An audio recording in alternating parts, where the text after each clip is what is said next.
નમસ્કાર મિત્રો. કેલિફોર્નિયા બેઠકની આ કવિતાનો કેફ શ્રેણીમાં આજે વાત કરીશું કવિશ્રી મનુભાઈ ત્રિવેદીનું એક ગીત અમથું અમથું અડ્યા. આમ તો તેઓ ગાફિલ તખલ્લુસથી ગઝલો લખતા અને ગીતો સરોદ ઉપનામથી. આ ગીત એક એવું છે કે જે વાંચતાની સાથે જ એક અજબનો મીણો ચડે છે. તો સૌથી પહેલા ગીત અમથા અમથા અડ્યા કે અમને રણછણ મીણા ચડ્યા. એક ખૂણામાં પડી રહેલા હતા અમે તંબૂર. ખટક અમારે હતી કોઈથી બજવું નહીં બેસૂર. રહ્યા મૂક થઈ અબોલ મનડે છાના છાના રડ્યા કે અમને રણછણ મીણા ચડ્યા. જન્મ જન્મ કઈ ગયા વીતી ને ચઢી ઉતરી ખોળ. અમે ન કિંતુ રણઝણવાનો કર્યો ન કદીએ ડોળ. અમે અમારે રહ્યા અઘોરી નહીં કોઈને નડ્યા કે અમને રણછણ મીણા ચડ્યા. ભાજન મારે ગયા અચાનક અડી કોઈના હાથ. અડ્યા ન કેવળ થયા અમારા તાર તારના નાથ. સૂર સામટા રહ્યા સંચરી અંગ અંગથી દડ્યા કે અમને રણછણ મીણા ચડ્યા. હવે લાખ મથીએ નવતોએ રહે મુક અમ હૈયું. સુરાવલી લઈ કરી રહ્યું છે સાવરનું સામૈયું. જુગ જુગ જંખ્યા સરોદ સ્વામી જોતે જોતે જડ્યા કે અમને રણછણ મીણા ચડ્યા. ગીતનું શીર્ષક સાવ સાદું અને અમથું અમથું લખ્યા જેવું સરળ સટ, પણ છતાં એકદમ ઊંડા અર્થથી ભર્યું. કવિ કહે છે કે અમથા અમથા અડ્યા કે અમને રણઝણ મીણા ચડ્યા. પ્રથમ પંક્તિ વાંચતાની સાથે જ એક કુતૂહલ જાગે કે એવું તે શું થયું કે હલાવી નાખતો મીણો ચડે છે. પ્રશ્ન દ્વારા થતા કુતૂહલને આગળ વધારતા કવિ વાચકના મનોપ્રદેશમાં એક ચિત્ર ઊભું કરે છે. આમ તો તંબુરાનો ગુણધર્મ વાગવા બજાવવાનું છે, પણ આ તંબુરો તો ખૂણામાં પડી રહેલો હતો. વાગવું તો સુરીલો, નહીં તો નહીં, એવી એક ખટક લઈને શાંતિથી પડી રહ્યો હતો. અહીં ખટક શબ્દ વિવિધ અર્થો સાથે ખૂબ સૂચકપણે વપરાયો છે. મનમાં એક ખટક હતી, પીડા અને વેદના હતી. તો સાથે સાથે ગાવું, વાગવું તો સુરમાં જેવો એક નિર્ધાર પણ હતો, ખટકો હતો. તેથી ખરા સૂર વગર, સ્પર્શ વગર, બોલ વગરનો એ તંબુરો અબોલપણાની પીડા લઈને છાનું છાનું રડ્યા કરતો હતો. છતાંય અચાનક એક રણઝણતો મીણો કેવી રીતે ચડ્યો.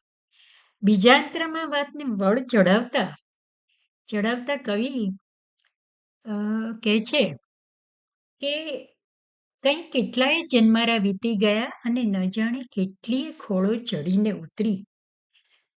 તોય અમે તો ન જાગ્યા કે ન વાગ્યા.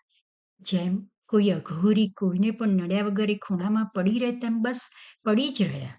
અહીં બે ચિત્રો આબેહૂબ નજર સામે ઊભા થયા વગર રહેતા નથી. જન્મારો અને ખોળ દ્વારા આત્મા અને શરીરની આધ્યાત્મિકતાનો નિર્દેશ થાય છે. તો અઘોરી જેવા એટલે કે અચેતન અવસ્થાની વાત તરફ પહોંચી જવાય છે. જેને કશુંય ન સ્પર્શે તેને એકાએક એવું તે શું અડી ગયું. એવું આશ્ચર્ય આગળ વધતું રહે છે. ઘોર અંધારે જંગલમાં એકલા અટુલા તપ કરતા માથા અને દાઢીના લાંબા વાળના ગૂંચળાઓથી વીંટળાયેલા વાલિયા લૂંટારાને અચાનક શું થયું કે જાગી ગયો. ક્રમિક રીતે વાતને આગળ વધારતા કવિ હવે ત્રીજા અંતરામાં ઘટસ્ફોટ કરે છે. એ કહે છે કે આ જન્મારે ગયા અચાનક અડી કોઈના હાથ. અડ્યા ન કેવળ થયા અમારા તાર તારના નાથ. સૂર સામટા રહ્યા સંચરી અંગ અંગથી દડ્યા. આમ તંબુરાના તાર અડતાની સાથે જ એક સાચા સ્પર્શથી, એક ખરા સૂરથી એક સામટા સંચરી રહ્યા. એટલું જ નહીં, તંબુરાના એક એક તારના એ નાથ બની બેઠા. શબ્દમાં નરી અનુભૂતિની તીવ્રતમ સચ્ચાઈ છે. આનંદોર્મીનો આવિષ્કાર છે. પ્રસન્નતા પરંપાર છે. અરે સમર્પિત ભાવનો નશો છે.